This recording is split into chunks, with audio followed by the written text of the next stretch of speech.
mitafa Aminao, tua mitafa amiko, ny teny lazainao, toleny hevitro ihany.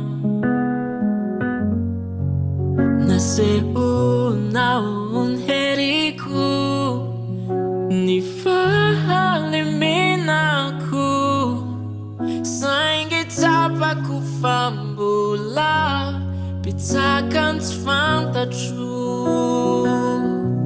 Hitako Aminao, izaza toy ny fitaratra, mamalisa tsy haiko, tsy noheveriko ianao, no hanafaka.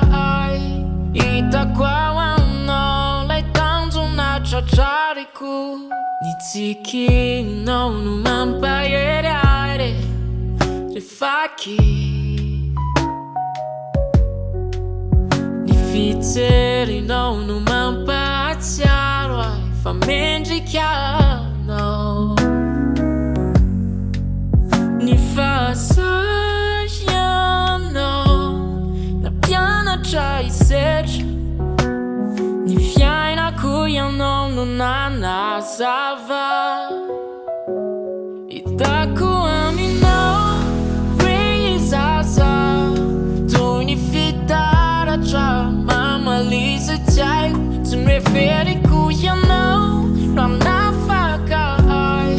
Hitako Aminao, ilay tanjona tratrarina.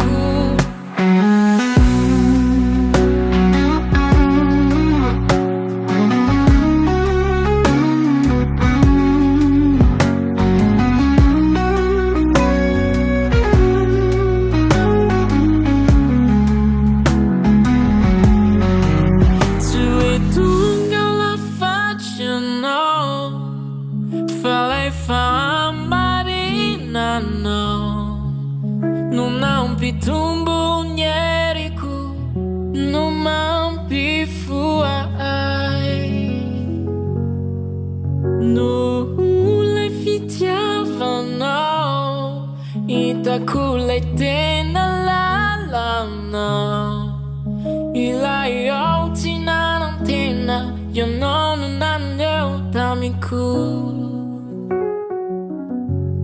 Hitako Aminao, izaza toy ny fitaratra, mamalisa tsy haiko, tsy noheveriko ianao, no hanafaka. Hitako Aminao, ilay tanjona tratrarina.